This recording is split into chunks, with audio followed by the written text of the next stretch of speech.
Welcome to the Fit Vegan Podcast, the show where we help you optimize your health, fitness, and mindset on a whole food, plant-based lifestyle. My name is Maxime. I am a former triathlete, powerlifter, bodybuilder, and basketball player, and I've been vegan for over 9 years. I'm also the founder and CEO of Fit Vegan Coaching, which has helped over 500 vegans from 20 different countries to completely transform their bodies and their health. I'm excited for you to hear today's episode. Let's get into the show. All right. Good morning, everyone, and welcome to another episode of the Fit Vegan Podcast. Today, I have a very special guest. I have my man, Luca Marshall. How are you doing today? Oh, good, man. Thank you for inviting me. Yeah, of course. Well, I appreciate you making a drive to my house. This is the first podcast I actually recorded with someone in this new home. But it's a really cool home. So I guess you made a new perfect studio for your work and also for the new podcast. Thank you, man. I appreciate that.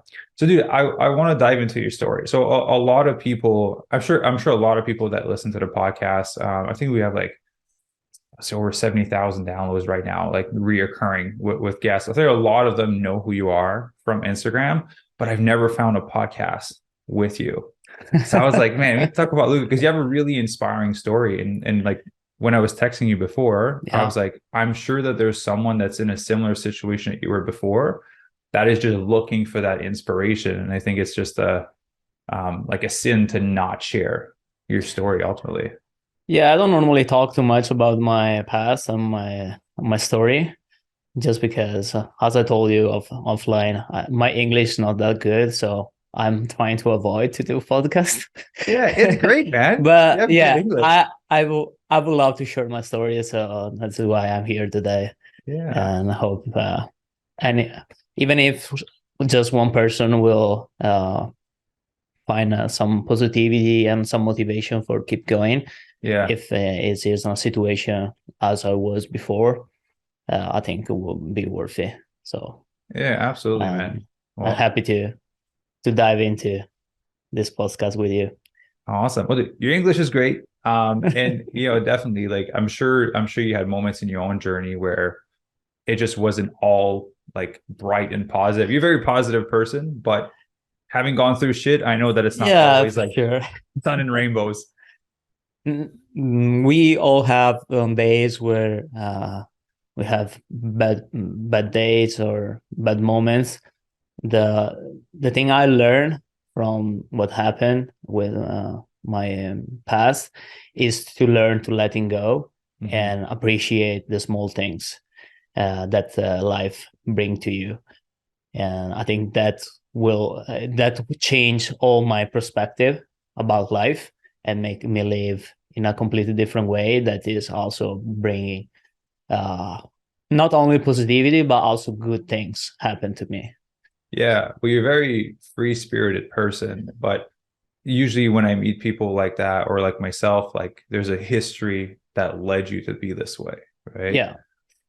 So I'm started to be vegan 10 years ago in 2013 after I had my first dog, and that was my beginning of shift. Before I was like a professional DJ, and I was partying mostly every day, and during night,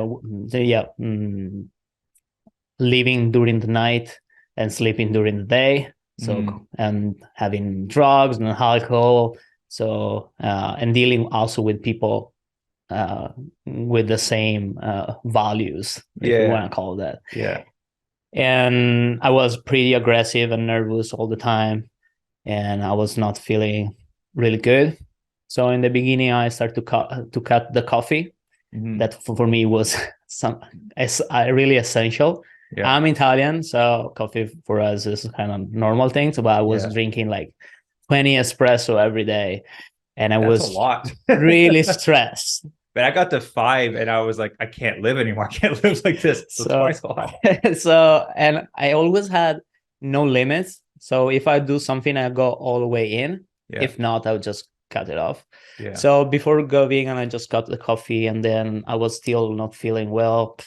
and still stressed out with all my life and things was happening. So I broke up with my girlfriend at that time, and she was vegan, so I knew something about it. Yeah. And Been exposed. then I got my dog, my first dog, and I felt in love so much with her.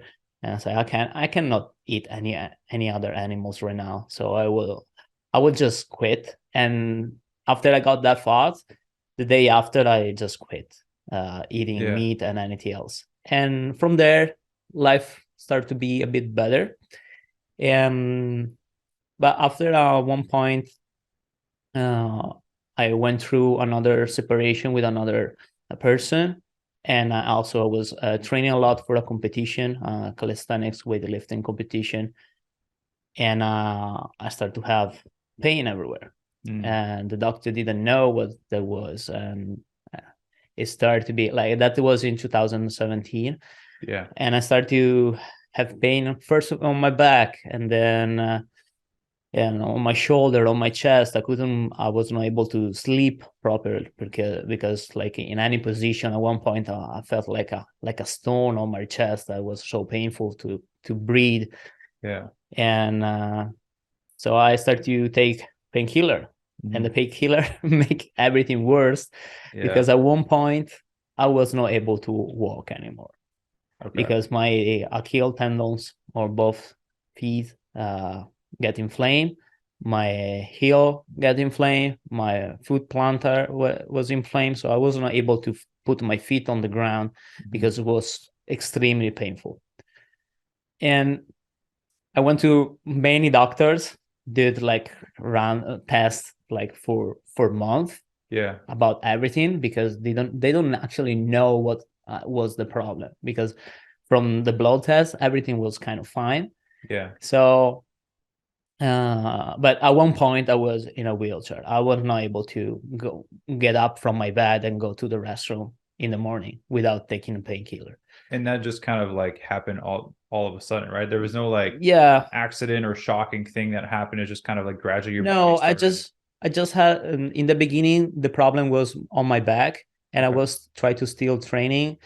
And then this problem with my chest, I thought, oh, maybe I got injured doing dips because I always did dips like pretty heavy.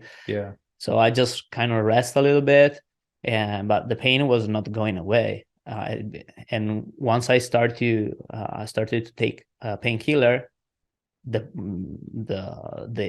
disease blow up, and I was like really, really upset with myself, with life, with everything. Everything was dark. I was really in a bad place in my mind, because I said, okay, now I'm 25, I think I was that time. No, maybe 27, 28. I don't remember. But what I would do, like, I'm like, I cannot move like old man. I couldn't do anything. I couldn't go to travel. I felt I was like don't have any possibility to be happy anymore because my life was destroyed. I loved to training. I couldn't train. I love to travel and couldn't even go for a walk. I always been like really active. I was before my DJing work, I was like a professional cyclist. So I didn't know that part. I always wanted to move. I always loved to move, and at that point I was not able to do it. So I've been like in a hospital for a couple of 3 months almost during winter in 2017, and in the end, after 3 months, they just released me close to Christmas time, and they say, okay, you have a spondyloarthritis. That is an autoimmune disease. They have some correlation with your genes, but mostly we don't actually know what is the trigger. And we don't have any treatment beside like painkillers. Which was making it worse. And that was controlling a little bit, but at one point I needed to take it just for get out from the bed, but it was not making better. So that's was my diagnosis, was that one. And when I went back to my house, I decided, okay, now I need to do something. So that in I spent like my new year on the mountain, and I was like playing. I was finally I was able to do again the things that I loved. That was playing music at that time. Yeah. And also I was starting to train again.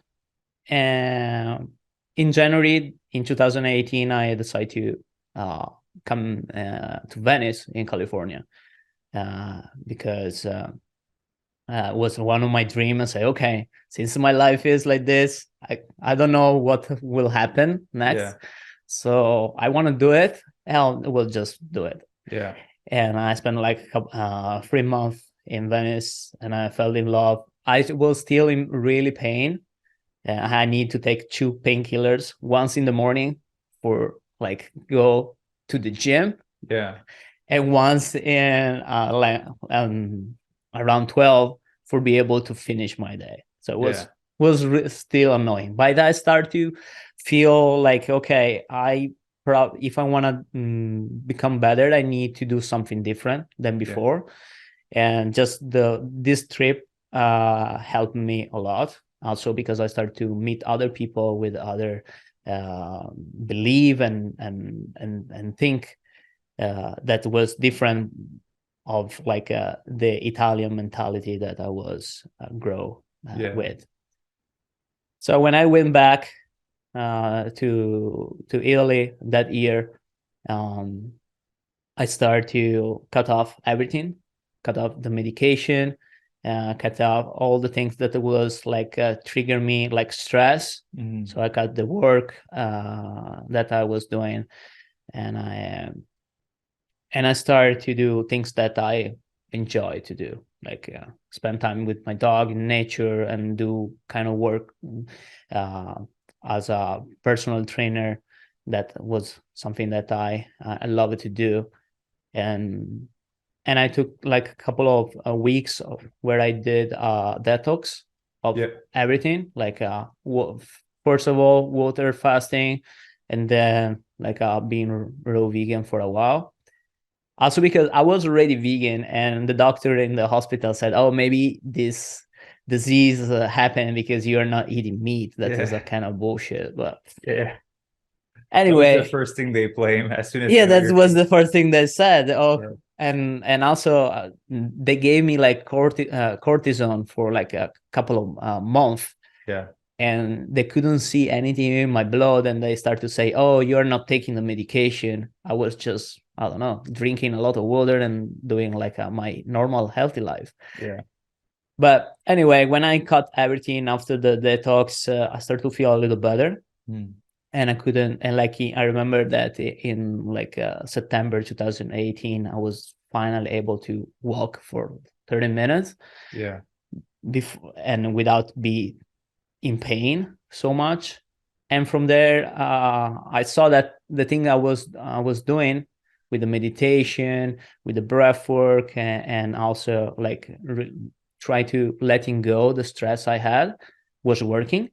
So I kept going in that direction, and I work it a lot. And since there, I still work a lot of my mindset, just for always stay positive, learn to letting go, and don't get stressed about things that you are not in control. Because in the beginning, I was really stressed about everything, and everything was pissing me off.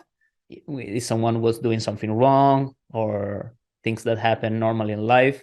And now finally I was able to learn, okay, you are not in control. You can only be pissed off on things that you do, but you cannot like blame others for things that they are doing if it's not something that align to what you want, because you are not in control of what other people think or decide.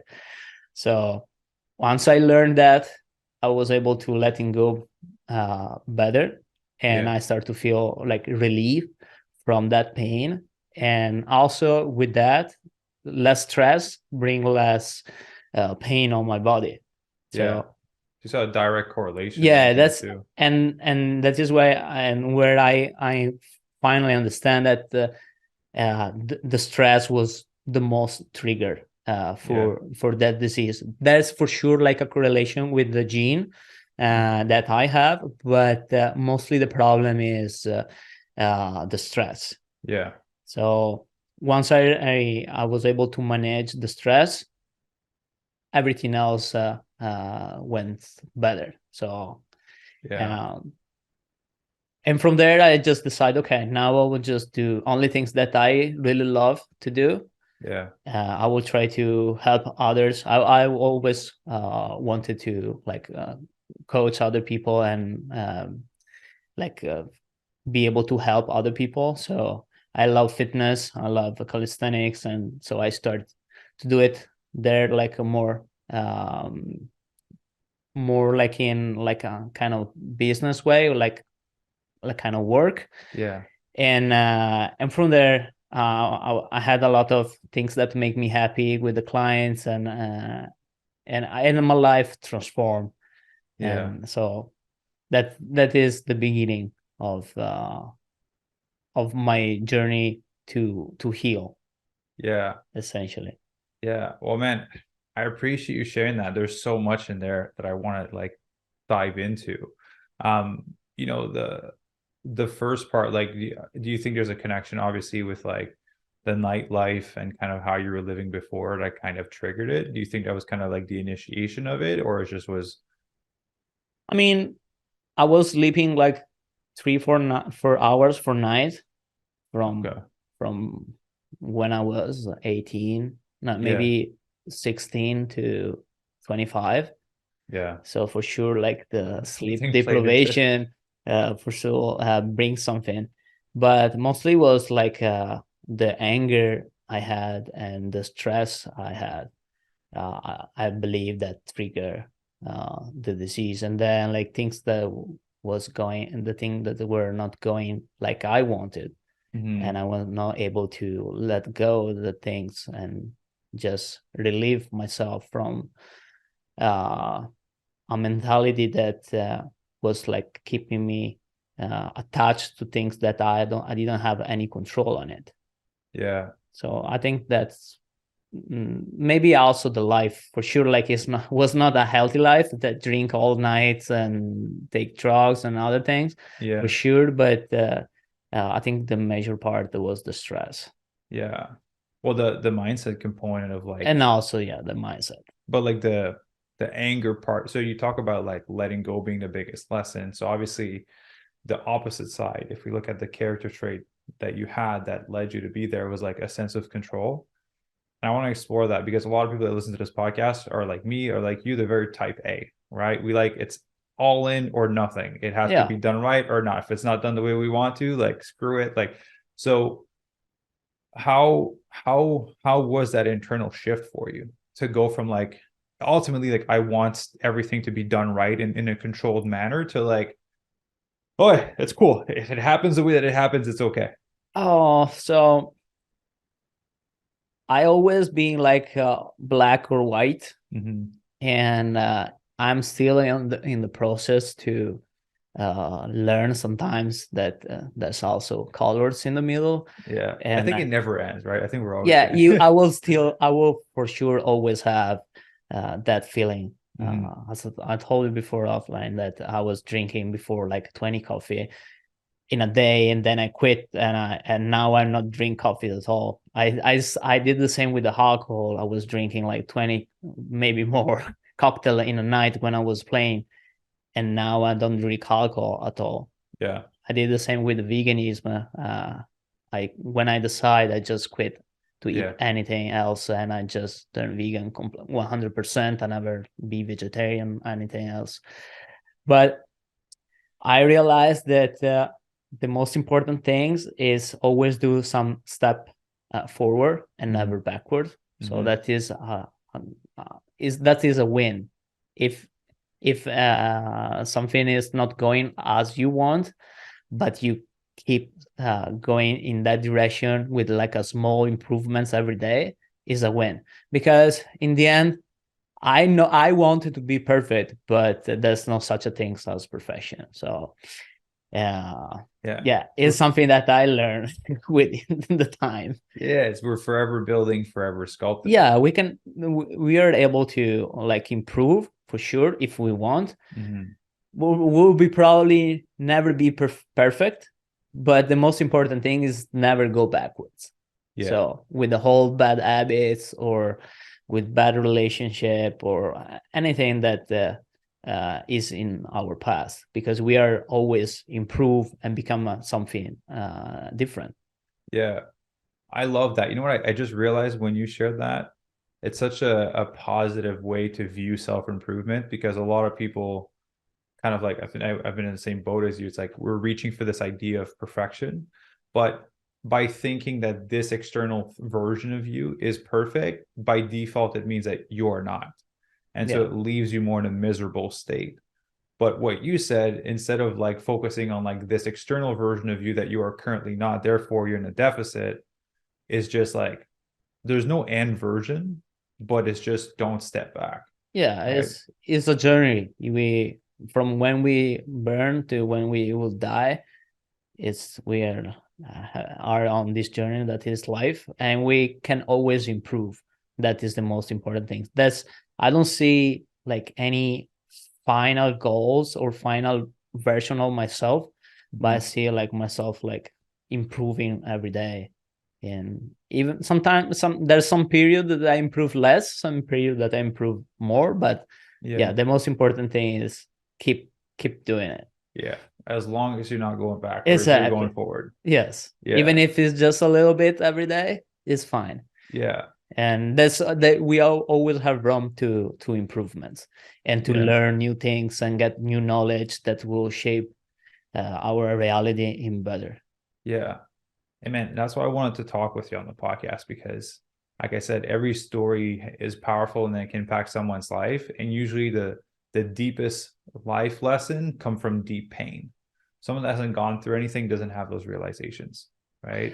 Yeah, I think like when I decide I need to change my life Mm-hmm. was in those month on the hospital where I was like stay in bed all the time and said if I will be able to do something for this and I Yeah. will be able to feel better, I will never do again the things I did in the past, because I want to just only do things that make me happy, and because the life is pretty short. That is what I Yeah. had in my mind that time, because I said, okay, I don't even 30 and my life is done because I'm Yeah. here on the bed. I cannot move. I cannot do anything.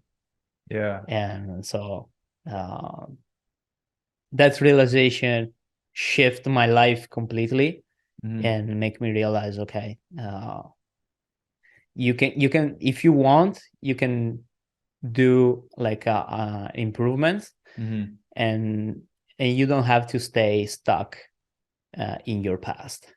Yeah.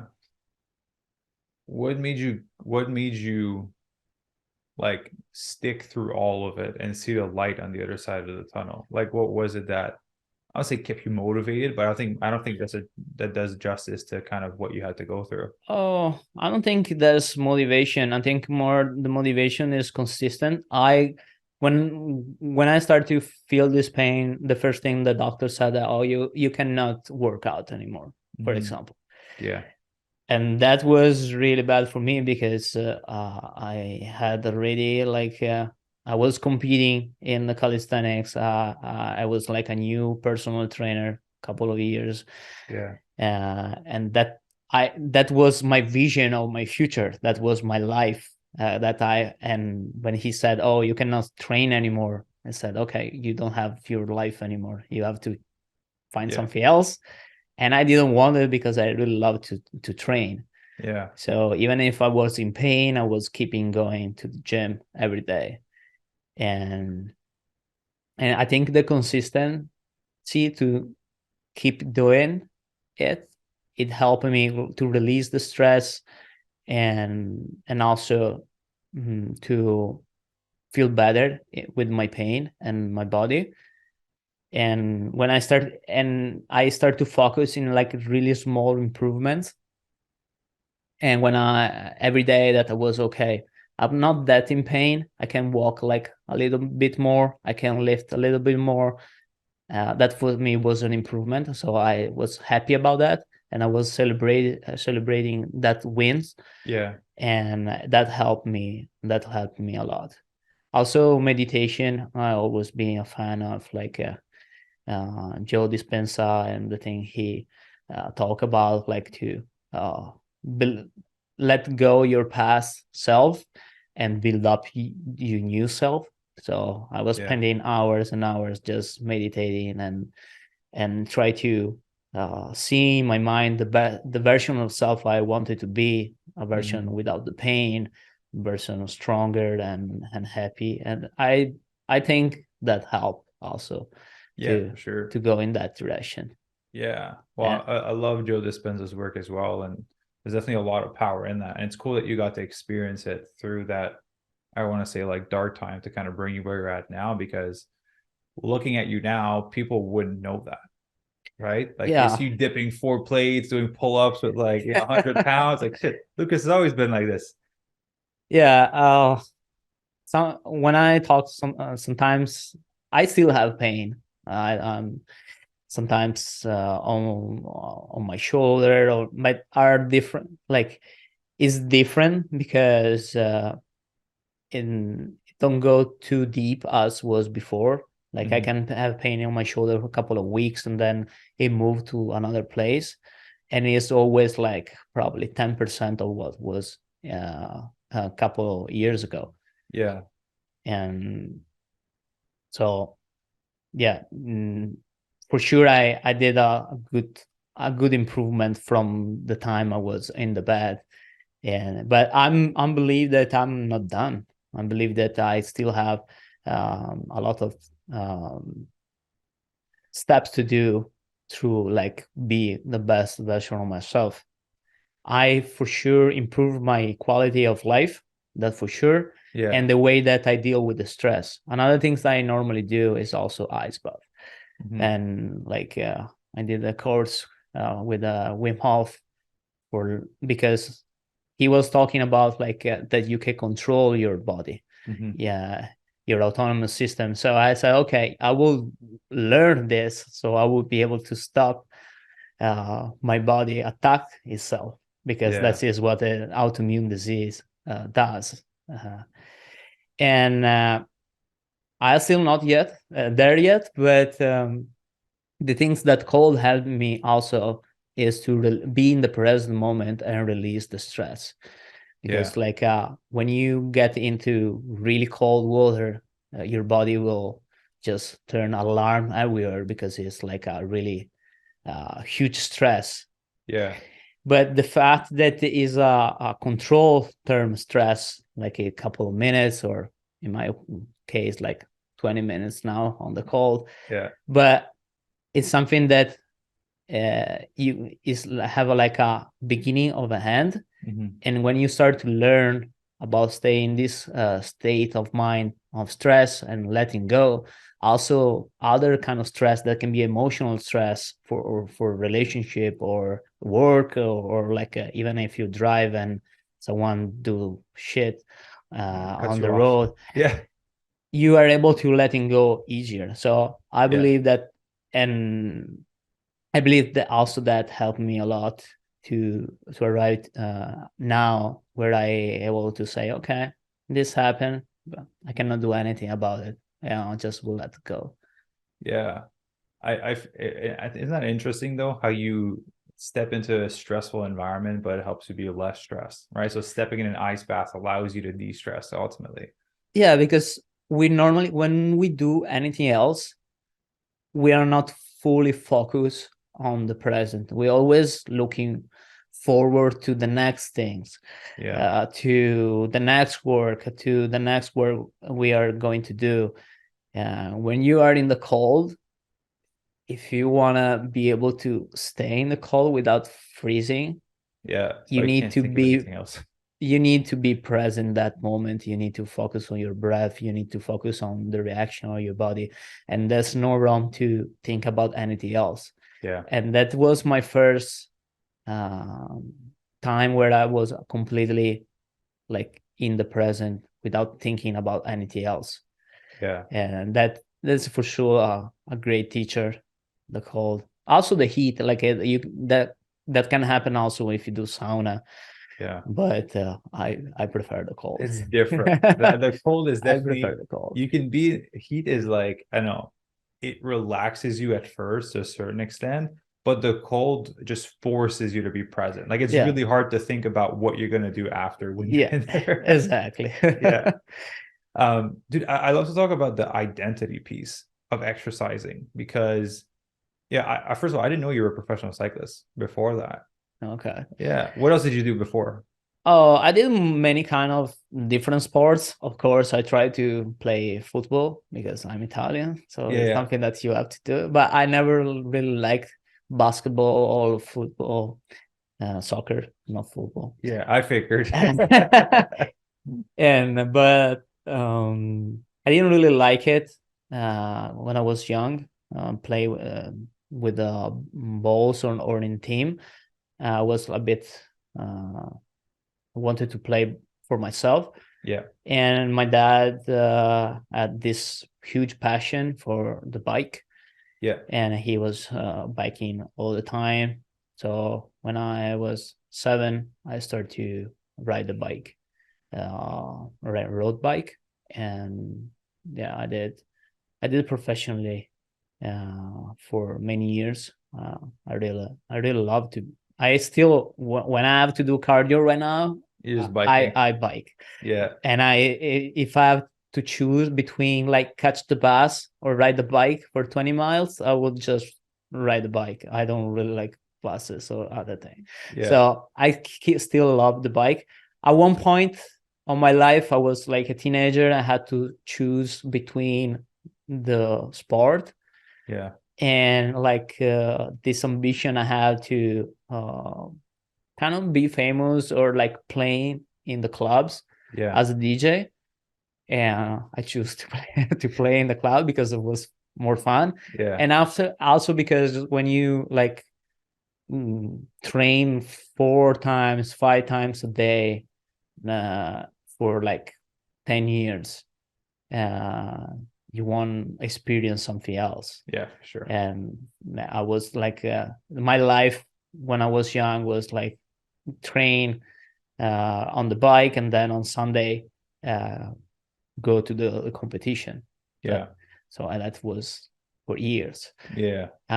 In the beginning, I did also because was my dad was working a lot, and the Sunday when we were going to compete, he was bringing me to the competition. So it was like the only moment where we were staying together. Yeah. So I really love that. Yeah. But in the end, I was really enjoying go biking. I did also martial arts, some Muay Thai, and other sports, but mainly the bike was my main sport.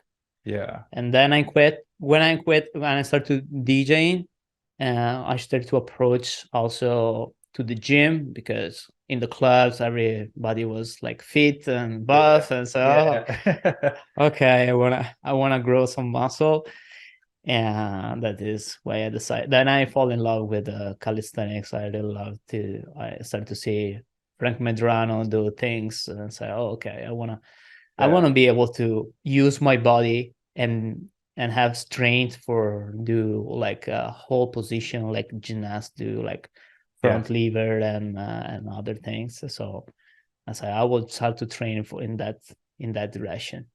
Yeah.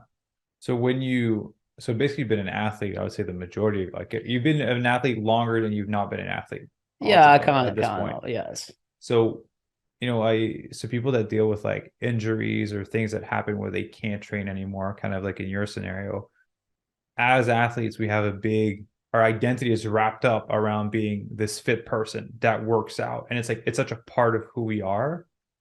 How did you handle not being able to do that or not being able to do that to the extent that you wanted to before? Because man, I'm from the Ironman world. People doing some Ironman that get injured and they can't train for like 4 months, they just go crazy because they're like, I can't do the thing that I enjoy. Yeah. So when I was not able to train for sure was really stressful, and that is why I try to. That is the reason why I started to take painkiller in the first place, because I wanted to continue to train, but at one point I said it is not worth it. It's make me worse than what is helping me. Yeah. So when I decided to quit, I said, okay, I would just take it easier. Yeah. I would just do how much I can. There were some days that I was not able to do anything. Yeah. And I had to. I'm a personal trainer. I always wanted to like do a program and with the right progression and everything, and was not working for me because one day I was able to do it, and the other day no. So I had to play a bit around. But even if I was doing like one step forward and two steps backwards, in the end, I was feeling good just to do something. Yeah. And the thing, when you get injured, you need to learn to be patient, and that is like one of my worst my worst quality. I don't have patience for anything, and I'm that is something that I still learning. But I'm getting better. But that is, when you get injured, you need to be patient and try to take it slowly as possible. If you have the vision and you wanted to be able to go back on what you're doing, because if you rush up, it can be that everything can go worse than better. So yeah, for sure, you're just prolonging the recovery time. Yeah, instead of like taking a week off, will be like a couple of months. So yeah. But I feel a lot of people that doesn't really want to stop, even when it's clear that you need to stop. Yeah. I think if you need to feel to learn to understand your body, what your body need, for be able to do the adjustment that you need on your recovery, because it can happen that you feel good one day, but you have always to be sure before start to push hard that you completely recover from the injury. Yeah, for sure. And I think that's a lot of things that people that are like more like type A, all in or nothing, kind of struggle with. It's like, well, there's a workout today and it says I'm supposed to go hard, but my body doesn't feel like it, but the plan says I'm supposed to go hard, so they will go hard even though they don't feel like it. Yeah. Right. But that also depends on the kind of injury you have. Like in my case, with arthritis, I couldn't do it. There was days that I couldn't even squat. I had for months a pain in my knee, and I was not able to squat more than like even go down. So even put like the bar on my back was already really painful, and that was annoying because I used to squat like 2 plates a week before. So these kind of things that you never know what that's also helped me a lot to learn to let go, because today is like this, and I will appreciate what I can do, because I don't know what I will be able to do tomorrow. So I live right now. I mostly live in the day that I am. I don't really think too much about the future. Yeah, that's why talking to you right now, learning more about your story, makes me understand more of what I see online with you. Like your post that what I'm grateful for today, like that makes more sense to me now. Yeah, I started to do that practice 2 years ago. Just because I was like remind myself of what for what I was grateful that day, but just when I was waking up in my mind, and then I say, okay, since Instagram and social media let you keep like track of what you're doing every day, I say I will start my day posting about what I'm grateful for today, because in the future, if I will wanted to see what happened in the past, I can do it. Yeah. And also I think that can be a motivation for other people. So that's actually why I'm doing it. Yeah.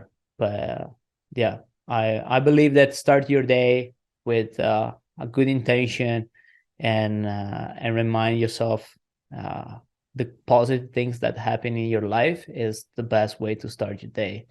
Yeah. And also set your intention and your goals for the day. But I always wanted to remind myself, okay, I'm here today, no matter what, I achieved this, and I'm happy for these things that happened to me so far. Yeah. Well, dude, you just remind me of like a lot of people will take it for like extra, for example, like the people you coach as well, like for training and nutrition. It's like, oh damn, like I have to work out today, or like damn, like I have to like eat this healthy food today. And to you, it's more like you I guess you see it more from the gratefulness side, like shit, I get to work out today, like my body feels good today. Yeah, I asked my clients to do at least 10K steps every day. Yeah. I normally do 20 or 25, and I'm grateful for being able to walk. Yeah. Like I walk on the boardwalk like every day, in the morning and in the afternoon, a couple of times. Maybe do some other things, listen podcasts or working on my phone. But I'm grateful for being able to do steps, and I believe that if a person never experienced the fact that you are not able to do it, Yeah. you will not understand probably how much important it is, and how happy you will feel if you will be able to walk, because Yeah. we give is a like kind of granted thing, Yeah. that yeah, kind of normal walk to your kitchen, to your bedroom. But since I had that experience where I was not able to walk from my bed to the restroom, now that I can do 10K steps a day without Yeah. feel any pain, walk on the beach, uh, I'm so happy to do it. If I had more time, I would probably walk all day, Yeah. just because I feel good to do it, Yeah. and I feel alive when I'm doing it. Yeah. Well, it makes me think like the people that are the most grateful in life, that are the most empathetic, are people that have dealt with the most pain or the most loss.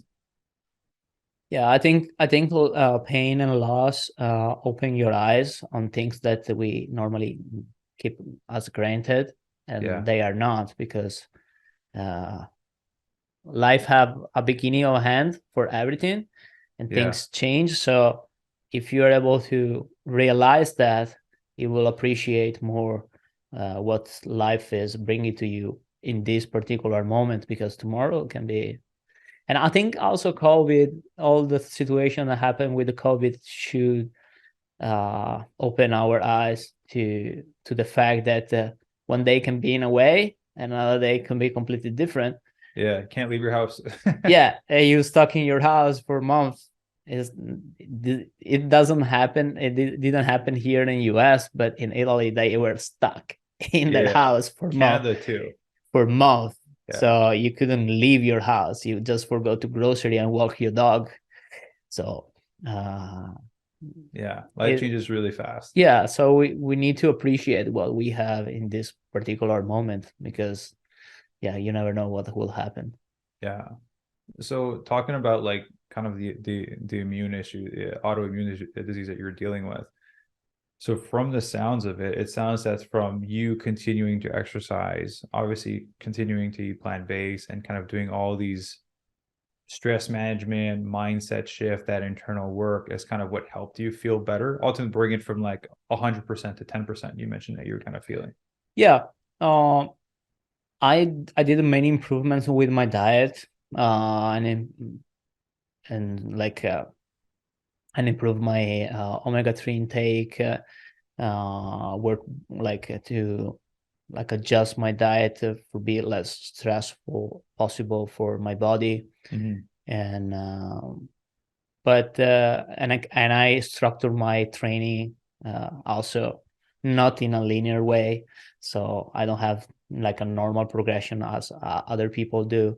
But I realized that even if I feel some kind of pain on my joints, it's not the same pain that another normal person could have, Yeah. that where you should rest. Yeah. If I feel pain and I keep move my body, the pain will go away. So Yeah. with that in mind, I maybe go a bit lighter on the exercise, but I try to keep go to the gym. I show up in the gym every day. I work out right now six day a week. Yeah. And even if I pain somewhere, I will just do it. Yeah. But of course, like the nutrition help a lot, and the also the mindset and meditation helps a lot. Yeah. So one thing I'll talk about to kind of inspire people for the ones to see kind of where you're at now, going from body squatting and potentially having a harder time with it, going to the bar, you're putting up some crazy numbers online. So what I just for curiosity and just for people to listen to see what's possible, right? Because ultimately, I don't want to say you lost all of it, but you went from like being competitive to like being able to do less to kind of rebuilding your body back up. Like, I'm actually more strong than before right now. Last competition I did on the street calisthenics was I did like 50 kg of dips and 75 no 50 kg on pull-ups and 75 on dips. yeah, And that's where I start to feel pain on my chest, and where in 2017 when everything happened.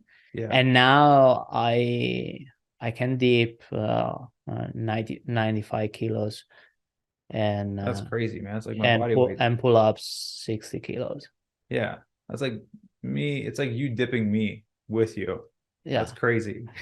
So I'm happy, and I can squat double my body weight for reps right now.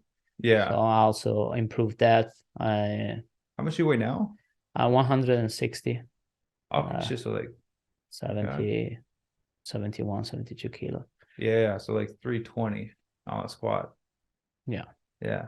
So yeah, I think my way to approach the training is working because I'm having results. Yeah. Even as I told you before, it's not linear, Yeah. but the fact is the consistent. I'm going in the gym every day, Yeah. anyway. Yeah. Like you said, it's about just not going backwards ultimately. Exactly. Yeah. And the thing is, and I know that can be annoying because I feel that I'm going backwards sometimes.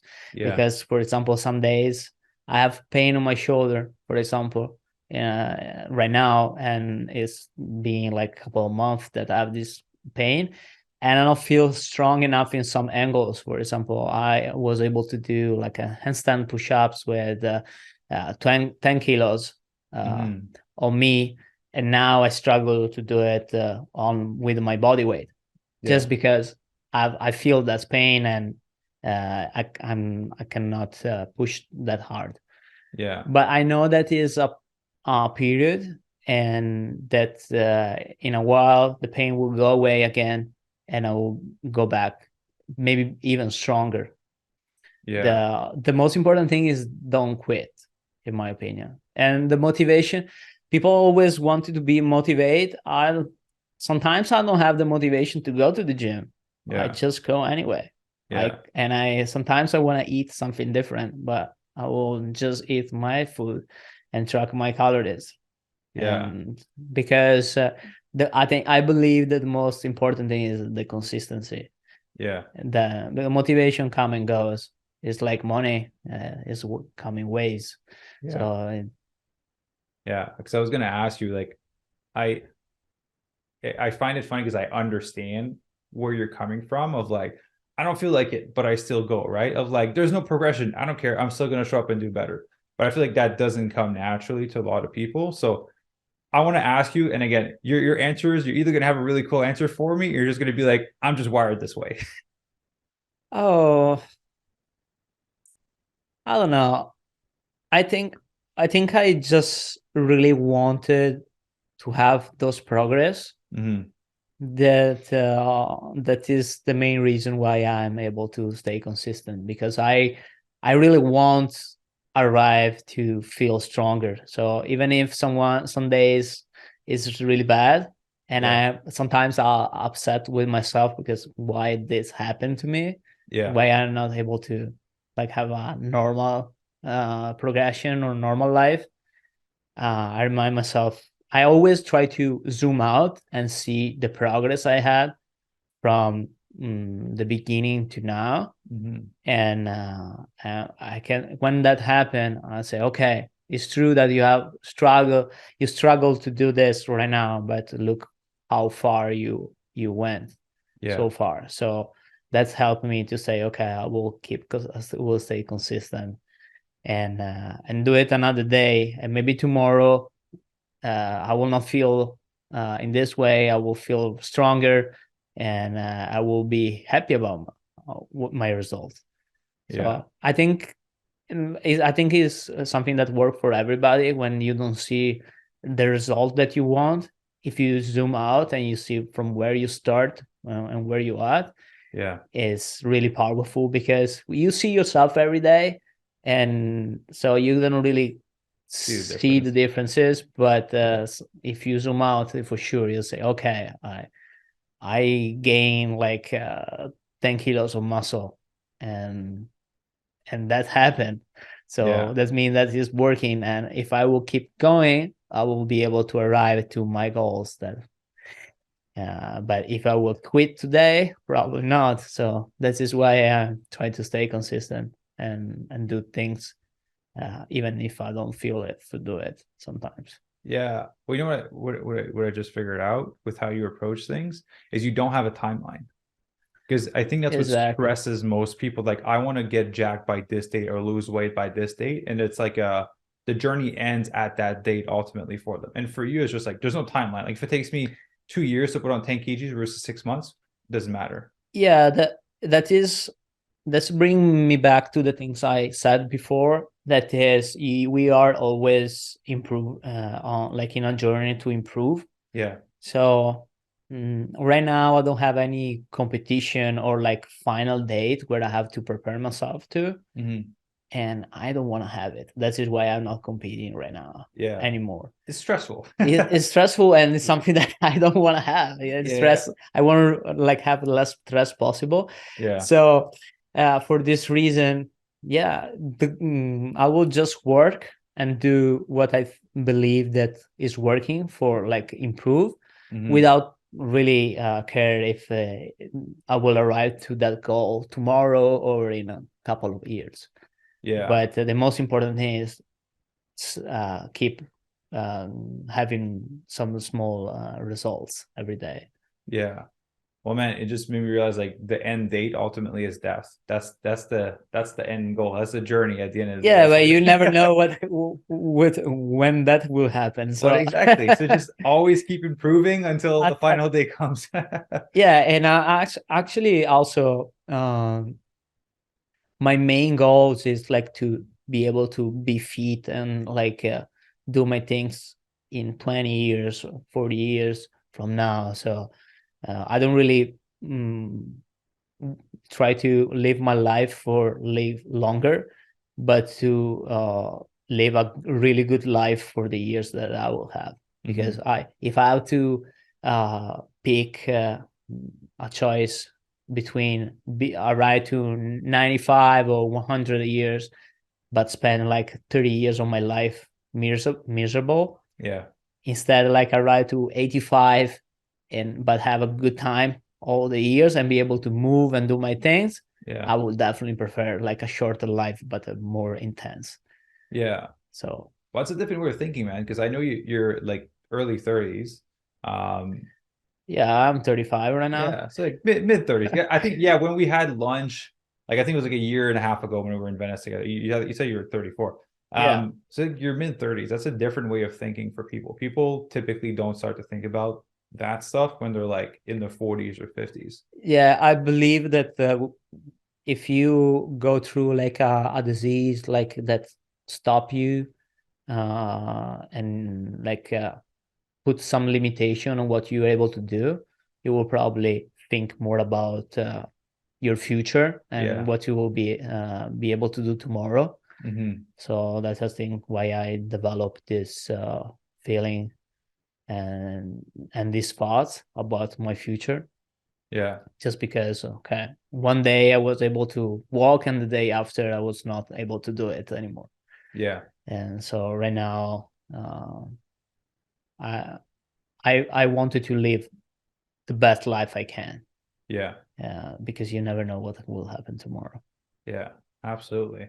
Well, man, Luca, I want to say a massive thank you, man, for sharing your story. I learned a lot about you today. I know that people definitely have because I definitely did not know all those aspects, and especially when it comes to the mental component, right, of what you had to go through and all the lessons that you've learned. I can tell that there's a lot of they come from a place of like pain and having lived it. They don't come from I saw this quote on Instagram. You should think positively. Like I can tell that it comes from a deeper place. Yeah, for sure. I think on Instagram and on social media right now, a lot of people like just repost Those like are spins of stuff and yeah, things that they think that are cool, yeah, but they never experience that the pain or like uh, the reason why those people in the first place develop that thought. yeah, So it's I can really relate with Joe Dispenza and other people like Wim Hof that have like a trauma, hmm, and in my way that is for sure different of them, but when you are like on your lower, you can find a way to go back and improve yourself or feel better, because the main reason was feel better. I did it for myself, not like for others, but I feel like now I'm in a point where I can also help others to feel better. So yeah, that is why I'm doing it on the social media and with my clients. yeah. Well, ultimately, man, like the people that have gone through their pain that are wanting to help other people, those are the best, in my opinion, right? Those are the best coaches because they actually have passion behind it and have lived it. Like, Yeah, I believe that the passion is supposed to be the main reason for do any jobs. So mm, if you don't really like what you're doing, you should quit and find something else that you actually love. Because yeah, when you do things with love, the the results, the income is completely different. yeah, And but a lot of people like are like stuck in their fear, hmm, because you have to pay rent or do whatever, and you yeah, cannot really quit what you are doing for get a better life. And and for me, the wake up call was like the disease, and say, okay, you have to hmm, quit all the things that you don't like to do. yeah. You're And forced to ultimately. yeah, I was forced because I wasn't able to do it. Yeah, But when I went back, I said, okay, I will not do these things that bring me here in the first place, because all yeah, the stress, all the things was um, was because I was living that way before. So I decided, okay, I will quit all the things I was doing before. yeah, And because if you always try to do the same things, expect a different outcome, will not work. So if you want to yeah, have something different, as a result, you need to do also something different. yeah, And that is why I decided to, okay, I will just follow my dreams and my heart and change completely my life and do something different. yeah, So absolutely. Right? I don't know if you ever heard this before, but your pain is your message, right? So like yeah, what you went through is the reason why you're helping your clients the way that you are. The whole reason this podcast exists because I lost my ex-partner to cancer, right? So we wouldn't be here if it wasn't for that. sure. Pain give you like an extra motivation for sure for two Yeah, things. Absolutely. Well, man, two last things. So I want to go more on the, I don't want to say the superficial side of like veganism and fitness, but what most people are looking for. And I know that it's not the end all be all, but they're like, how does Luca eat to be able to freaking dip Maxime's body weight? Oh, I so there's many people that really want to eat like things with flavors and things. I eat because I need to put those macros in my body. Mm-hmm. So that make a huge difference. Yeah. I normally eat, and I want to eat like things that are good for my body. Mm-hmm. So I go more for quality than like taste, Mm-hmm. and nutritional than taste.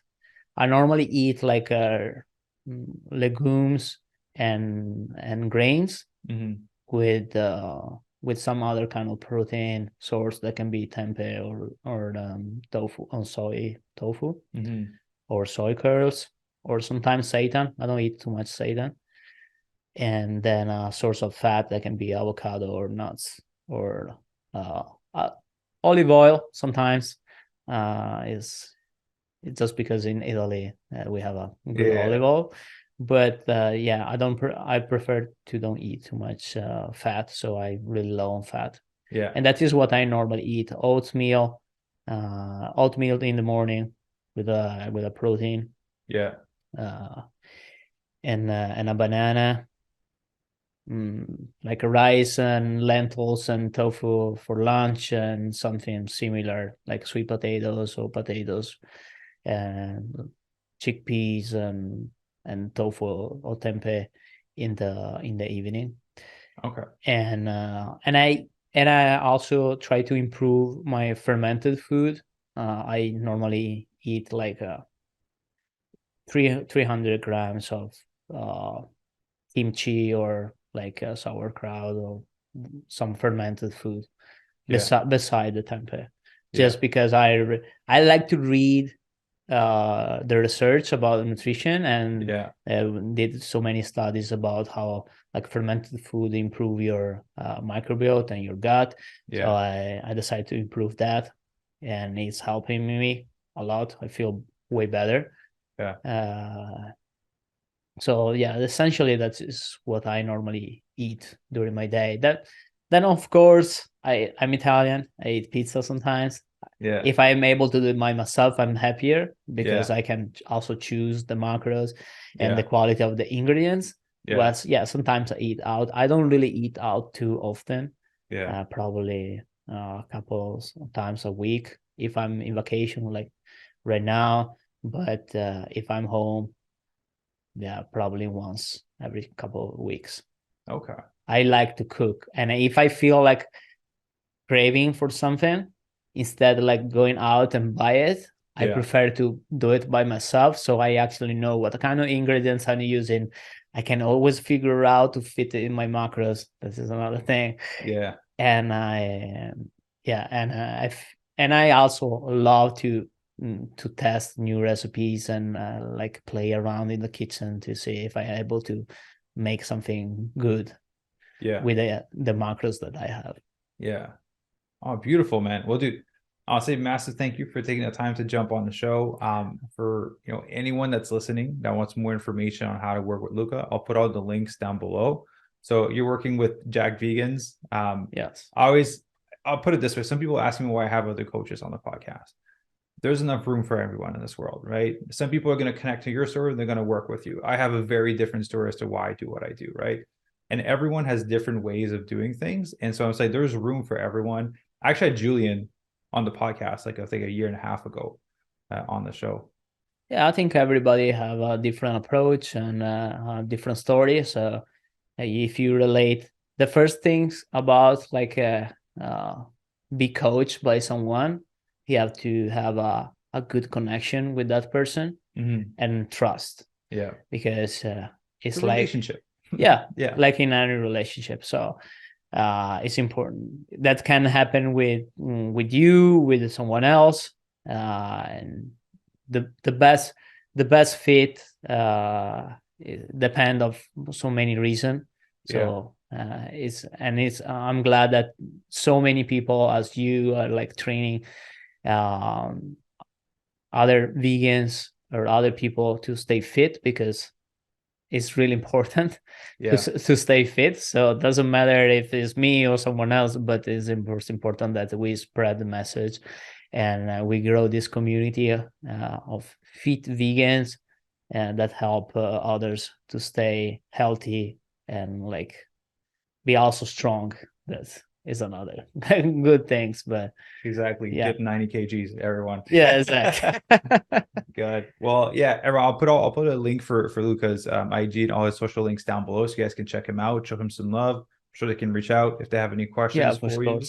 And dude, any last words of wisdom that you'd like to share with the audience? Oh, I don't know about the wisdom. You shared a lot today. I'm really glad that we were able to do this podcast together and connect. I